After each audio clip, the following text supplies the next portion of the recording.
Israeli crypto firm Scramble to deal with war, in between the sirens. Few operational disruptions were reported, but some crypto employees were getting called up for reserve duty. Executives and developers coped with the stress of attending funerals, responding to security warnings, and encountering supermarket shortages. Samocha, the CEO of CryptoJungle, an Israeli crypto educational resource, was on his way Tuesday to the funeral of one of his students, who had been killed, among 260 other young folks, in an attack by Hamas terrorists at a music festival near the Gaza border on Saturday. He was trying to squeeze in an interview with CoinDesk, but the plan kept getting interrupted by sirens of rocket warnings on the road. Samocha is among Israeli crypto industry workers who are suddenly scrambling to deal with a crisis of a magnitude they haven't witnessed in recent memory. He's helped to organize an aid campaign to raise crypto donations while dealing with the repercussions of the Israel-Hamas war and trying to stay optimistic. I'm sure that we as a country, we as a people, and we as a company will be able to get back on our feet and get back to normal, Samocha said. Crypto is here to stay, blockchain is here to stay, and we will need education, we will need content, and we will be here to provide it. Several crypto executives and developers in the country told CoinDesk they weren't experiencing severe business disruptions. Many of them are working remotely. They were mainly dealing with the personal elements of the attack, such as the stress and annoyances of bare supermarket shelves and responding to security scares. We're very aware that even in this unimaginable period, life needs to continue, said Guy Itzhaki, CEO and co-founder of Phoenix, an upcoming blockchain that will bring homomorphic encryption to smart contracts. Jolt to security. On Saturday, Israelis woke up to a reality they thought they were familiar with, the sounds of alarms to take cover from rockets entering their skies. Quickly, social media showed that this round of fighting seemed different. Shortly thereafter, Israel entered a war with Hamas, nearly 50 years to the day since the last time the country experienced a surprise attack at such a scale.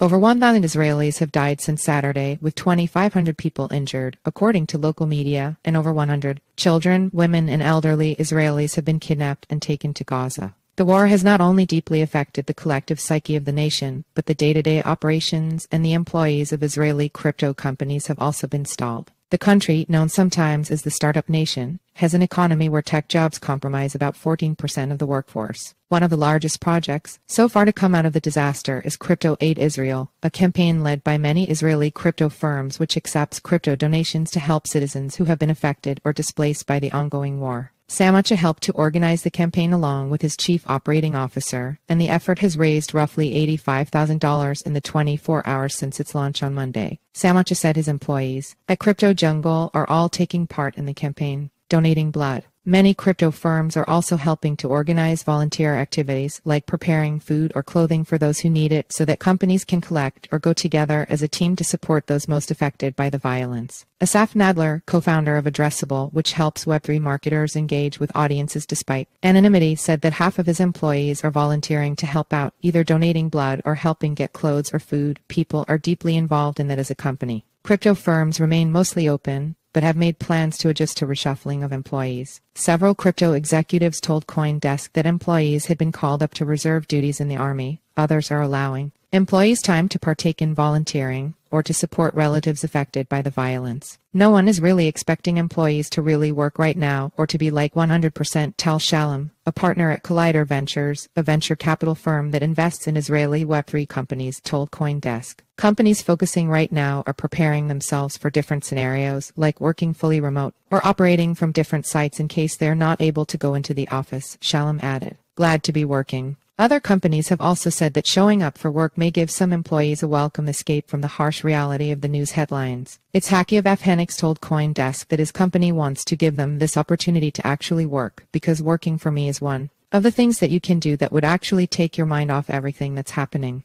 One crypto analyst based in the West Bank said he works from home and hasn't been too affected other than the distraction of their kids being around since school has been suspended. The person, who asked not to be named for security reasons, said the neighborhood had a scare on Monday after a report that there might be a terrorist in the city. Someone apparently breached the nearby security outpost and left some burning tires. The analyst and family members locked themselves in rooms in their house for about 2 hours until an all-clear signal was given. Supermarkets are mostly out of bread, eggs, milk, and produce, apparently due to supply chain disruptions as well as hoarding. Honestly, I'm glad to be working, the person said. It keeps my mind off things. Nadler of Addressable said he is supporting employees who lost relatives from the music festival. It's horrifying. It's really horrifying, Nadler said. So, in such cases, it's about asking them, can I do anything for you? Can we be there by our side? It's the part in which you go from being a business to being a supportive family. Bradley Cowan contributed reporting to this story.